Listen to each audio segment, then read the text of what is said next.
마태복음 10장 34절에서 39절 말씀입니다. 마태복음 10장 34절에서 39절 말씀입니다. 신약 신흥쪽입니다. 신약 신흥쪽입니다. 내가 세상에 화평을 불러 온 줄로 생각하지 말라. 화평이 아니요 검은 줄로 오느라. 내가 온 것은 사람이 그 아버지와 딸이 어머니와 며느리가 시어머니와 불화하게 하려 하니 사람의 어수가 자기 집안 식구이라. 아버지 부모나 어머니를 나보다 사랑하는 자는 내게 합당하지 아니하고 아들이나 딸을 나보다 사랑하는 자도 내게 합당하지 아니하며 또 자기 십자가를 지고 나를 따르지 않는 자도 내게 합당하지 아니하니라. 자기 목숨을 얻은 자는 잃을 것이요 나를 위하여 자기 목숨을 잃는 자는 얻으리라. 아멘. 마태복음 10장은 제자 파송장이라고 할 수가 있습니다. 예수님께서 밤이 맞도록 기도하신 후에 12명의 제자를 부르십니다. 예수님을 따르는 사람들이 굉장히 많이 있었는데 성경은 그들을 향하여서 무리라고 그렇게 이제 표현하고 있습니다. 예수님은 그 무리들 가운데서 12명을 이제 부르셨습니다. 12명을 부르신 이유는 예수님께서 하셨던 그 일을 하게끔 하시기 위해서 그들을 부르신 거죠. 하나님 나라를 선포하고 또 하나님 나라를 가르치고 그리고 모든 약한 것들을 고치기 위해서 치유하는 일을 하기 위해서 예수님께서 제자를 부르셨습니다. 그리고 예수님은 제자들이 이 사역을 감당할 수 있도록 권능을 주셨습니다. 그리고 지금 파송하시면서 그들이 어떻게 이 사역을 감당할지에 대해서도 알려주십니다. 그 지침을 알려주고 계십니다. 먼 곳부터 갈 것 없다. 가까운 곳으로 가라. 거저 받았으니까 거저 주어라. 여행을 위해서 배낭이나 두벌옷을 가지고 다니지 말라. 그리고 어느 집에 들어갔을 때에 그 집에 평화를 빌라. 그렇게 지침도 가르쳐 주셨습니다. 그런 다음에 이제 복음을 전할 때에 다가올 그 어려움, 그런 핍박이 무엇인지도 미리 말씀해 주셨어요. 어떤 사람들은 이유 없이 제자들을 비방할 것입니다. 그들이 평판을 이제는 더럽힐 것입니다. 그리고 예수님을 전한다는 이유 때문에 예수님의 제자들에게 종교적인 박해를 가하게 될 것입니다. 세상 사람들은 제자들을 법정으로 끌고 갈 것입니다. 뿐만 아니라 가장 가깝다고 여기는 그 가족들까지 미움을 받게 될 것이고 심지어 죽게 될 수도 있습니다. 이런 어려움이 있을 것을 말씀해 주시면서 그럴지라도 그런 핍박하는 사람이 있을지라도 두려워하지 말라라고 당부를 하시죠. 왜냐하면 하나님은 생명의 주인이시며 하나님은 모든 만물의 주권자이시기 때문에 그렇습니다. 하나님께 살아가지 아니하시면 참새 한 마리도 땅에 떨어지지 않는다라고 말씀하셔요. 그러시면서 하시는 말씀이 그 많은 참새들보다 너희가 귀하다. 그러니까 두려워하지 말고 담대하게 예수님을 시인하라 라고 그렇게 당부를 하십니다. 그런 다음에 하셨던 말씀이 오늘 본문의 말씀이잖아요. 갑자기 이 말씀 앞에 우리는 이해할 수가 없습니다. 내가 온 것은 세상에 화평을 주러 온 것이 아니요 검을 주러 왔다. 이 부분에서 우리가 성경을 읽다가 딱 막힙니다. 예수님께서 오신 것이 세상에 화평을 주러 오신 것이 아니라 검을 주러 왔다. 이 부분에서 굉장히 멈칫합니다. 도대체 무슨 말씀을 하시는 것일까? 이사야 선지자는 메시아를 가르쳐서 평강의 왕이다라고 그렇게 이야기를 했습니다. 그리고 예수님께서도 화평케 하는 자가 복이 있다라고 그렇게 말씀을 하셨잖아요. 그런데 오늘 말씀에서는 예수님께서 내가 온 것은 화평이 아니라 검을 주러 왔다라고 하십니다. 예수님께서 검을 주러 왔다라고 말씀하시는 거예요. 예수님께서 검을 주러 오셨다고요? 심지어 사람의 원수가 자기 집안 식구다라고까지 말씀하셔요. 35절에 보니까 내가 온 것은 사람이 그 아버지와 딸이 그 어머니와 며느리가 시어머니와 불화하게 하려 함이니 사람의 원수가 자기 집안 식구라. 도대체 예수님께서 무슨 의미로 이런 말씀을 하시는 것일까? 우리가 지금까지 알아왔던 예수님, 지금까지 경험했던 그 예수님과는 조금 다른 것 같은, 반대되는 것 같은 그런 예수님의 모습이어서 혼동이 생깁니다. 도대체 예수님 무슨 의미로 이런 말씀을 하신 것일까? 그런데 분명히 이렇게 하신 데는, 이런 말씀을 하신 데는 분명한 이유가 있을 거예요. 그 이유가 무엇일까 하는 겁니다. 우리가 이 말씀을 좀 이해하려면 이 34절의 이 말씀을 이해하려면요, 37절부터 39절까지의 말씀을 이해를 해야 됩니다. 그 말씀을 먼저 보아야 됩니다. 37절부터 39절의 이 말씀이 이해가 되면, 그 말씀이 이해가 되면 34절의 말씀은 저절로 풀리게 됩니다. 아하, 그렇지, 그렇구나. 그래서 이런 말씀을 하셨구나 라고 알게 됩니다. 이해가 되게 됩니다. 37절부터 39절의 말씀을 우리가 다시 한번 읽어보겠습니다. 아버지나 어머니를 나보다 더 사랑하는 자는 내게 합당하지 아니하고, 아들이나 딸을 나보다 더 사랑하는 자는 내게 합당하지 아니하고, 또 자기 십자가를 지고 나를 따르지 않는 자도 내게 합당하지 아니하니라.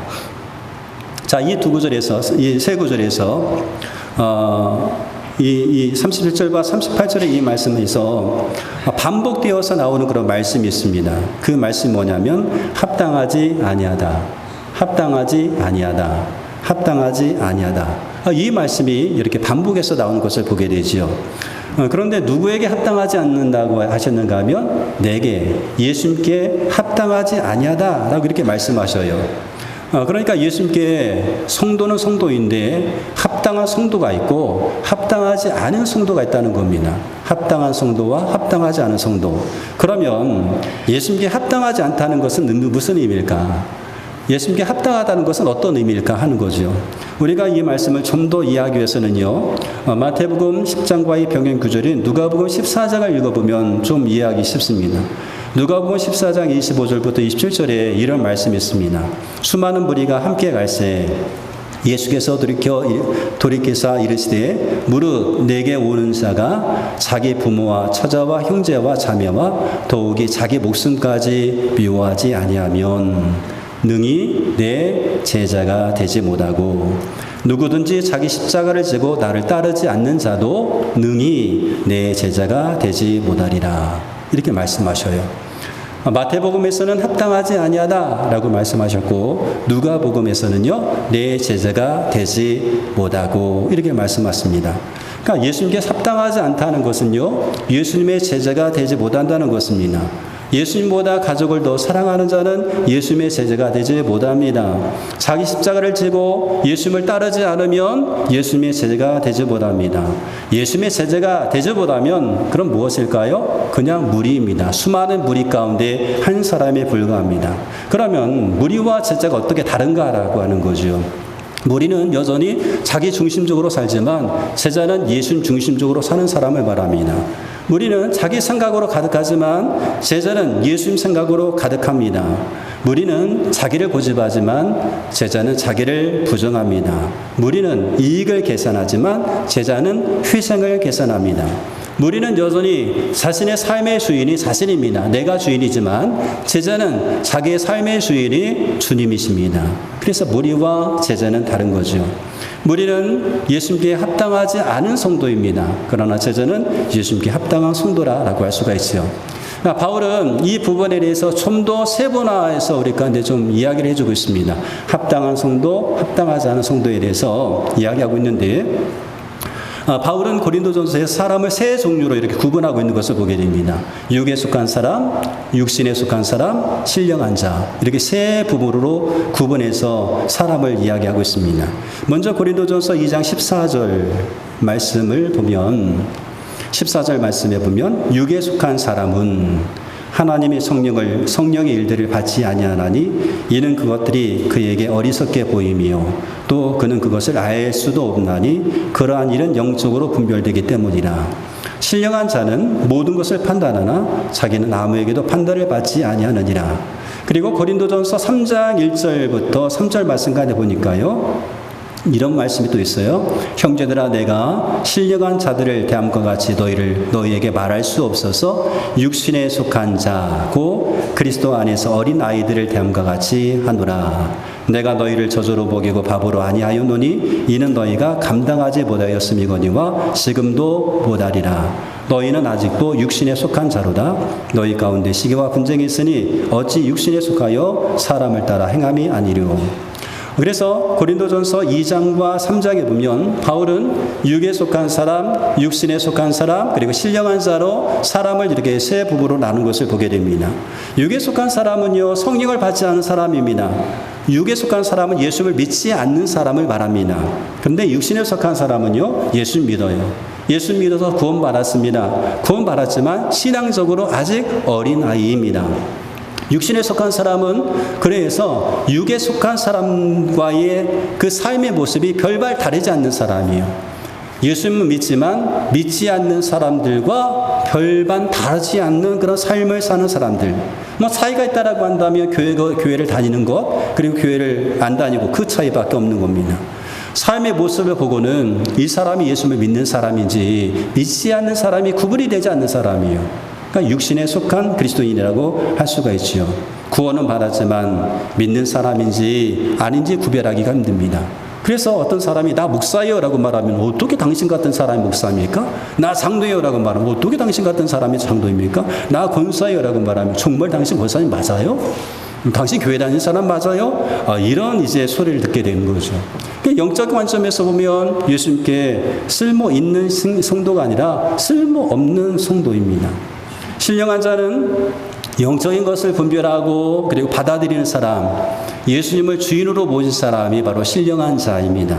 자, 그래서 구원받은 사람과 구원받지 못한 사람을 구분해 놓으면 육에 속한 사람은 구원받지 못합니다. 그러나 육신에 속한 자, 신령한 자는 구원을 받습니다.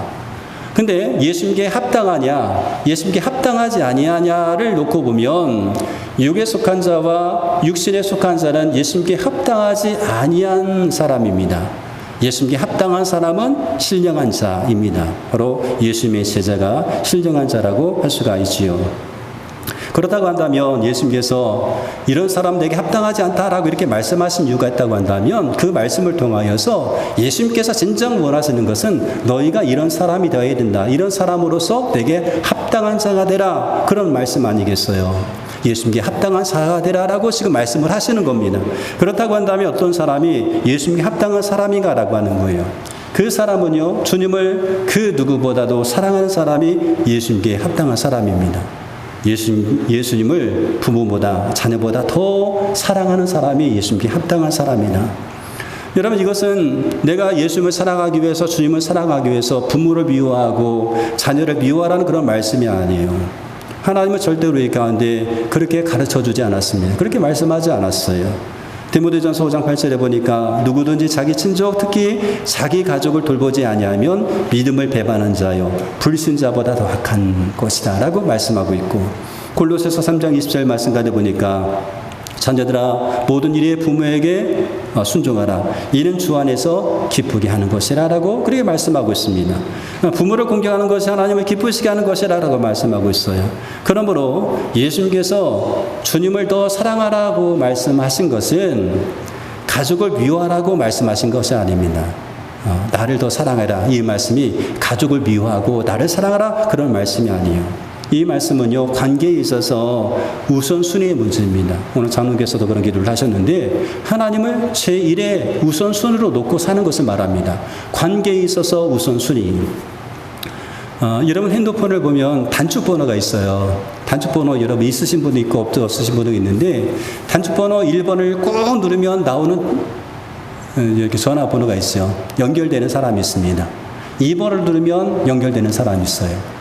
보통 1번은 누구입니까? 보통 1번은 뭐 남편이라든지 아내가 될 수 있겠죠? 또 어르신 같은 경우에는 큰아들, 큰딸이 1번일 수 있어요.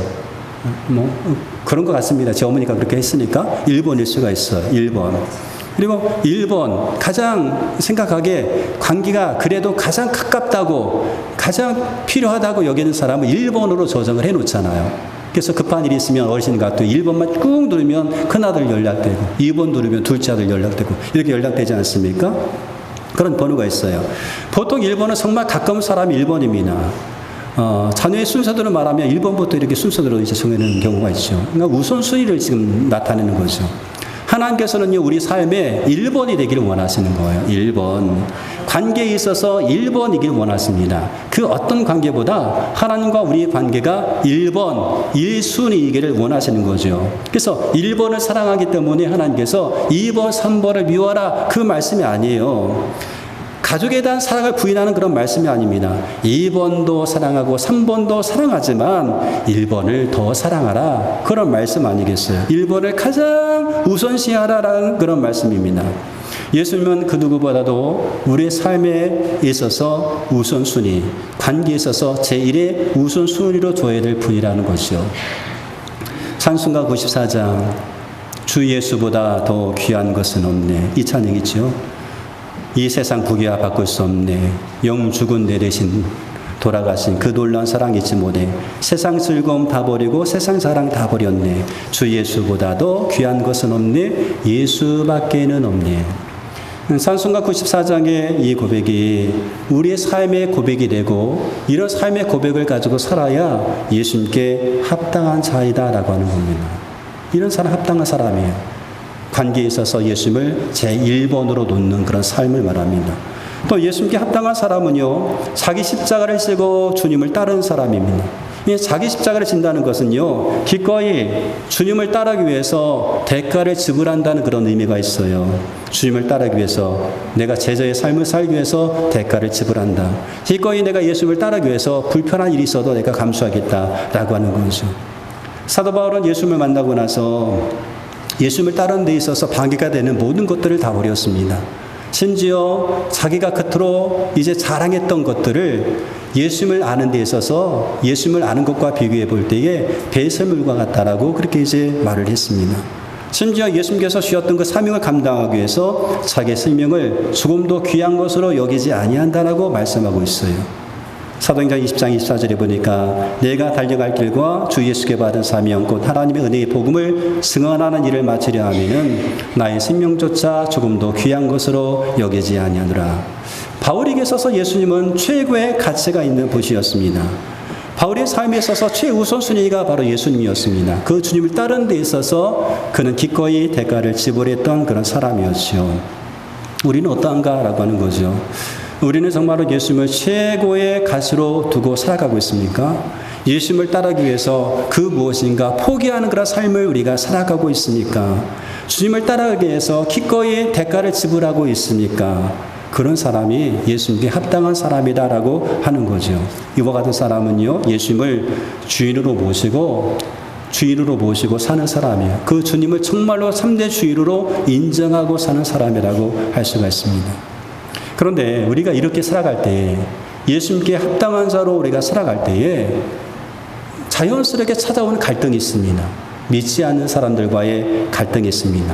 믿지 않는 가족과 갈등이 있고, 또 믿지 않는 직장 동료와 갈등이 있고, 믿지 않는 주변 사람들과 갈등이 있습니다. 예수님께 합당한 자로 살려다 보니까 찾아오는 갈등이 있어요. 그런 의미에서 예수님께서 말씀하신 거예요. 내가 세상에 화평을 주러 온 줄로 생각하지 말라. 화평이 아니라 검을 주러 왔더라. 이 말씀은 예수님께서 일부러 손에 검을 쥐어 주신다는 말씀이 아닙니다. 일부러 불화하게 만들겠다고 하신 그런 말씀이 아닙니다. 의도적으로 분쟁 관계를 만들겠다고 하신 말씀이 아닙니다. 이것은 예수님께 합당한 자로 사는 성도에게 불가피하게 찾아오는 결과입니다. 결과로서 말씀하신 거예요. 예수님께 내가 합당한 자로 살아가다 보니까 찾아오는 그런 결과, 예수님께 합당한 자로 살려다 보니까 그런 분쟁의 관계가 있을 수 있음을 말씀하시는 겁니다. 근데 여기서 예수님께서 온 것은 검을 주러 오셨다라고 하셨는데요. 검을 주러 오셨을 때에 어떤 사람은 이 검을 받아드는 사람이 있고, 어떤 사람은요, 이 검을 받지 않는 사람이 있습니다. 검이 있어도 검을 받을 수도 있고, 검을 받지 않을 수도 있습니다. 검을 받는 사람은 기꺼이 주님을 위해서 대가를 치를 준비가 되어 있는 사람은 검을 받아들이는 사람입니다. 제자의 삶을 사는 성도라고 할 수가 있습니다. 예수님께서 검을 주러 왔는데 그 검을 받는 사람은요, 제자의 삶을 사는 사람들, 예수님께 합당한 사람이 그 검을 받는 거예요. 신령한 자가 그 검을 받는 겁니다. 근데 검을 받지 않는 성도도 있습니다. 그 성도는요, 예수님께 합당하지 않은 성도인데 성경은 육신에 속한 사람이다라고 말하고 있습니다. 제자에 들어가지 않고 그냥 무리에 속해 있는 그런 사람을 말하죠. 예수님께 합당하지 않은 성도입니다. 육신에 속한 사람은요, 일시적인 화평을 위해서 타협을 합니다. 물론 여러분, 타협하는 것이 나쁜 것은 아니지요. 그런데 우리가 믿음으로 살기 위해서 타협하지 말아야 될 것도 타협하며 사는 것을 말해요. 이거 정말로 신앙적으로 타협하면 안 되는데 그냥 타협하며 사는 거죠. 그냥 좋은 것이 좋은 거니까. 뭐 이게 소리 나는 거, 큰 소리 나는 거 별로 좋지 않으니까 잠잠하기 위해서 그냥 타협하고 그냥 양보하는 겁니다. 신앙인으로서 타협하지 말아야 될 것도 타협하는 거죠. 교회 권사님이세요. 남편은 교회를 그렇게 썩 잘 다니지는 않지만 그래도 교회 집사님이십니다. 그런데 매년 제사를 지내는 거예요. 제사를 지내는 겁니다. 제사 지내면 안 되잖아요. 추도 예배를 추모 예배로 좀 바꾸십시오. 근데 계속 제사를 지내는 거예요. 남편도 교회 집사님이고, 그분은 권사님이시고, 그렇다고 해서 자녀들이 뭐 부모의 말들 거역하는 것도 아닌데, 그런 계속해서 제사를 드리는 겁니다. 왜 그러신가 물어봤더니, 시동생이 믿지를 않는다는 거예요. 시동생이 믿지를 않아서, 우리가 제사를 지내지 않으면 가족 간에 큰 소리가 날 것 같아서, 시동생이 뭐예요? 뭐 죽든지, 아니면 시동생이 믿든지 그때까지만 드린다라고 그렇게 얘기합니다. 좋은 것이 좋은 것이니 타협합니다. 집안에서 큰 소리 나는 것이 싫어서 그냥 제사를 드립니다. 그러니까 신앙을 지금 포기하고 있는 거죠. 타협하면 일시적인 화평이 있을 수가 있습니다. 타협하면 일시적으로 불화할 일이 없을 수 있습니다. 그러나 예수님께는 합당하지 않은 사람입니다. 하나님이 우선순위의 문제에 있어서 한참 뒤로 밀렸기 때문에 그러하죠. 우선순위에 있어서 하나님의 제1이 아니라 2번, 3번, 그것도 아니라 10번, 100번으로 이렇게 밀려났기 때문에 그렇습니다. 선택의 문제에 있어서 하나님을 우선시하는 것은 타협의 문제가 아닙니다. 타협하지 않아서 불화할 수 있습니다. 타협하지 않으면 화평 대신에 그리고 분쟁이 생길 수 있습니다. 가족 간의 화목보다 분쟁이 초래될 수가 있습니다. 그런데 여러분 아셔야 될 것은 적대감을 갖는 것은 주님을 따르는 사람이 적대감을 갖는 것이 절대로 아닙니다. 예수님을 믿는 사람이 믿음을 지키는 사람이 적대감을 갖는 것이 아니에요. 믿지 않는 사람이 믿는 사람에게 적대감을 갖는 겁니다. 그래서 분쟁이 생기게 되는 거죠. 그 사람이 가장 가까운 가족일 수 있어요. 그래서 예수님께서 사람의 원수가 자기 집안 식구다라고까지 그렇게 말씀하신 거예요. 그렇다고 해서 믿지 않고 핍박하는 사람이 있다고 해서 그 사람을 원수처럼 대해야 될까? 그렇게 대하면 안 됩니다. 주님께서 그렇게 대하라고 하지 않았습니다. 내가 믿음을 지키기 위해서 분쟁이 생길 수밖에 없는데, 적대감을 받을 수밖에 없는데, 나를 미워하고 적대하는 그 사람을 나도 똑같이 미워하고 원수처럼 대해야 될까? 그래서는 안 된다는 거죠. 미움을 가지고 있어서도 안 되고, 미움을 당했다고 해서 미움으로 대응해서도 안 됩니다. 심지어 그 사람을 마귀처럼 여겨서도 안 됩니다. 어떤 사람은 자기 남편이 자기를 핍박한다고 해서 남편을 향해서 마귀 새끼라고 합니다. 그렇게 말하는 거 있잖아. 저 마귀 새끼 이렇게 얘기하잖아요. 여러분 남편을 보고 뭐 아내를 보고 여러분의 자녀를 보고 마귀 새끼라고 하면 어떻게 되겠어요? 그들도 예수 믿고 구원받아야 될 그런 사람입니다. 그들을 위해서 기도해야 되는 거죠. 그런 사람이 예수님께 합당한 사람입니다. 예수님께 합당한 사람은 기꺼이 그렇게 하는 사람이라고 할 수가 있죠. 여러분 믿음 때문에 생기는 갈등이 있지만, 믿음을 지키기 위해서 우리가 생기는 갈등이 있지만, 그렇다고 해서 그 믿음을 포기하면 안 됩니다. 내가 갈등이 생겼다고 해서 이 믿음을 포기하게 되면 결국에 가서는 모든 것을 다 잃어버릴 수가 있기 때문에 그러죠. 믿음을 포기하는 그 순간, 내 신앙을 포기하는 그 순간, 한순간에 모든 것을 다 잃어버릴 수가 있습니다.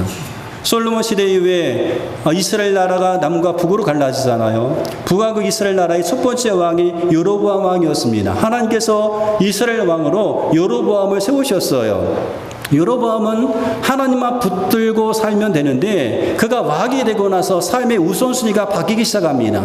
자신의 왕권을 강화하기 위해서 하나님을 점점 멀리하기 시작합니다. 결국 다른 사람에게 왕권을 빼앗기게 됩니다. 믿음까지 뒤로하고 하나님까지 멀리하면서 얻으려고 했던 그런 삶인데 그 모든 것을 다 잃어버린 것입니다. 모든 것이 다 무너지게 되었다는 것이요. 믿음 때문에 생기는 갈등이 있다고 해서 그것을 믿음을 포기하게 되면 그 순간 모든 것을 다 잃어버릴 수가 있습니다. 필생즉사라는 말이 있죠. 살려고 하면 죽을 것이요 죽기를 각오하며 산다. 이순신 장군이 했던 말이라고 합니다. 여러분, 이왕 예수님을 믿기로 했다고 한다면 죽기를 각오하고 전심으로 믿어야 된다는 거죠. 그래서 예수님께서 말씀하셨어요. 39절에 자기 목숨을 얻는 자는 잃을 것이요 나를 위하여 자기 목숨을 잃는 자는 얻으리라. 요즘 피터슨이 썼던 메시지 성경을 보면 이렇게 풀어섰습니다.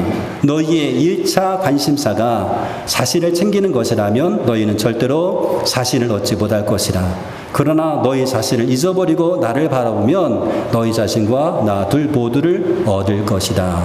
이렇게 풀어섰습니다. 하나님께서 우리 삶의 1차 관심사가 되어야 된다는 거죠. 그랬을 때 하나님께서 우리 삶 가운데 일을 하시는데 그 하나님의 일하심에는 반절의 역사가 있습니다. 대역선의 역사가 있습니다. 우리가 성경을 읽어보면 하나님께서 개입하셔서 반전, 대역전을 일으키는 그런 내용들이 많이 있습니다. 다니엘도 그랬고 다니엘의 3명의 친구도 그랬습니다. 타협하지 않고 믿음을 지켰어요. 타협하지 않고 끝까지 신앙을 지켰습니다. 신앙을 지키다가 죽을 것 같았는데 죽지 않았습니다. 사자굴에 던져지고 풀무불에 던져졌습니다. 죽을 것 같았습니다. 그러나 죽지 않았습니다. 오히려 그들은 살아났고 그들 죽이려고 했던 사람들이 죽게 되었습니다. 이 반절의 역사가 있게 되는 거죠. 바울은 이렇게 말하고 있습니다. 형제들아 내가 당한 일이 도리어 복음 전파의 진전이 된 줄 너희가 알기를 원하노라. 도리어 내가 당한 일이 도리어 복음 전파의 진전이 된 줄 알기를 원하노라. 이 도리어라고 하는 말은요, 나쁜 일인 줄 알았는데 알고 보니까 나중에 보니까 좋은 일이 되었다는 거죠. 지금 내가 당하고 있는 이 어려움이 나쁜 것인 줄 알았는데 결국에 가서 보니까 이것이 좋은 일로 밝혀지게 되는 겁니다. 예수님께 합당한 성도의 삶 가운데는 이런 도리어 역사가 있습니다. 예수님을 지키기 위해, 예수님을 따르는 그런 믿음을 지키기 위해서 때때로 어려움을 겪고 있는데 그 어려움이 도리어 복이 되는 그런 역사가 있겠다는 거죠. 왜요? 하나님께서는 모든 것을 손으로 바꾸어 주시는 분이기 때문에 그러합니다. 그러면 여러분, 일시적인 화평을 위해서 여러분의 믿음을 타협하지 마십시오. 일시적인 화평을 위해서 타협하지 마세요. 주님께서 우리 가운데 검을 주러 오셨다라고 했는데 예수님께서 합당한 자로 살기 위해서 그 검을 받아 드십시오. 그 검 때문에 분쟁이 생길 수 있고 어려움이 생길 수 있어요. 그러나 믿음은 우리가 지켜야 됩니다. 주님을 가장 사랑하는 성도로 기꺼이 주님을 따르기 위해서 대가를 지불하시기 바랍니다. 예수님께 합당한 한번 성도가 되어 보시기 바랍니다. 그래서 하나님께서 행해 주시는 도리어의 은혜가 우리의 삶의 터전 가운데 이루어지게 되고 결국에 가서 일시적인 화평이 아니라 진정한 평화를 맛보는 그런 은혜를 경험하시기를 주의 이름으로 축원드리겠습니다.